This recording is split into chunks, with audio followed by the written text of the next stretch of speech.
Today, we're diving into the world of a 17th century poet who was basically the master of the witty takedown. We're talking about Sir John Suckling, a guy who looked at all the sappy love songs of his day and said, yeah, no. His style feels so modern, it's kind of wild. Okay, so have you ever read one of those old school love poems and just cringed a little? You know the ones. All the drama, the endless oh, woe is me, the over-the-top metaphors for a crush that probably wouldn't even text back today.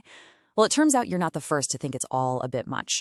A poet back in the 1600s was way ahead of you. See, the poetry scene back then was just drenched in this super dramatic style. But then Sir John Suckling rolls in and just completely flips the script. Instead of all the pining and tired cliches, he brought in this sharp, witty cynicism. He was all about irony and, get this, actual practical advice. Live in the moment, you know? So who was this guy? This poet who had the guts to poke fun at the biggest trend in love songs? Well, let's get into it. We're going to meet the man himself and the whole vibe he was a part of, the Cavalier wit. All right, so Sir John Suckling, born in 1609, wasn't just some guy scribbling in a corner. He was a big deal in the court of King Charles I. He was famous for being incredibly witty, kind of playful, and his poetry was just like him. He was the central figure in this group called the Cavalier poets. And these Cavaliers, well, they had a whole philosophy. Think carpe diem on steroids. It was all about seizing the day, enjoying the good things in life. You know, good company, good wine, all that. They blended this sharp wit with a real sense of elegance and just had this carefree attitude about everything, which totally came through in their art.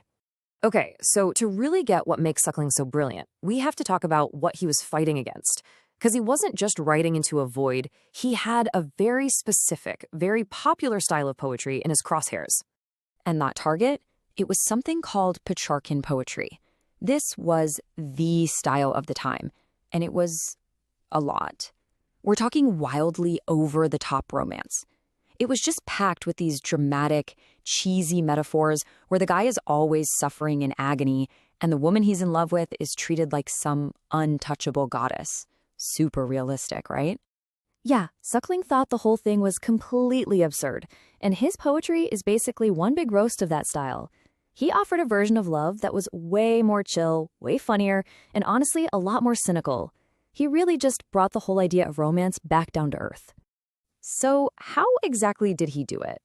Well, let's dive into his most famous poem. It's an absolutely classic takedown of a friend who's just wallowing in heartbreak. The poem's called Why So Pale and Wan, Fond Lover, and it is the perfect showcase of everything Suckling was about. It's this amazing mix of irony, a little bit of sympathy, and some super blunt, practical advice, all of it delivered with this kind of playful, teasing vibe. So he kicks it off by talking to his friend who's obviously just miserable over some girl, and he's like, dude, why do you look so pale and awful? Seriously, if she wasn't into you when you were looking your best, what makes you think looking like a sick ghost is going to change her mind? Then he keeps going in the next part, and this time he's roasting his friend's behavior. He playfully calls him a young sinner and is like, okay, so why are you so quiet and mopey? If your charming personality didn't work, is the silent treatment really your brilliant new strategy? I mean, the logic is just so sharp and funny.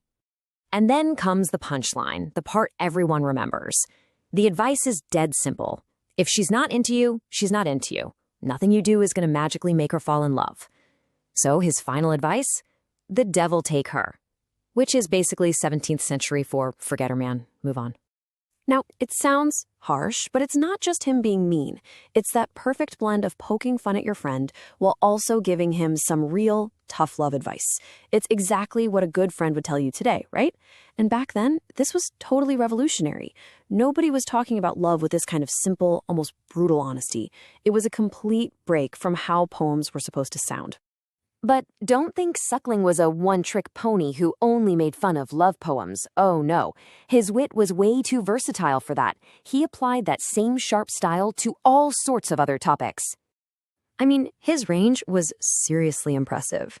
He wrote a piece called The Session of the Poets, which was this biting satire about all the other poets he was competing with. But then he'd turn around and write something like A Ballad Upon a Wedding, which is this super funny, charming poem about a wedding. He even wrote plays like lighthearted rom-coms and poems about big things like honor and war.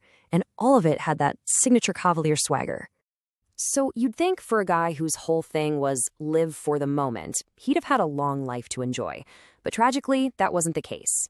His life was cut short, but his influence, that has lasted for centuries. Suckling really did live fast. He was a total star in the king's court in the 1630s. But that loyalty to the king ended up being his downfall. He got caught up in a royalist plot right at the very beginning of the English Civil War. And, well, he died not long after. He was only 33. But even with such a short life, his work pretty much became the textbook definition of the Cavalier style. That perfect mix of wit, elegance, and just a let's not take this too seriously vibe. That's what cemented his place in literary history. When you boil it all down, Suckling was a rebel. He went against the grain. He offered up this cocktail of humor and romance that just sliced right through all the stuffy, boring rules of his time. And I think that's why he still feels so fresh, so relatable, even today. So it kind of makes you think, right? In our world, which is so full of grand romantic gestures and over-the-top displays of love, maybe we could all use a little dose of Sir John Suckling's witty, down-to-earth realism. What do you think?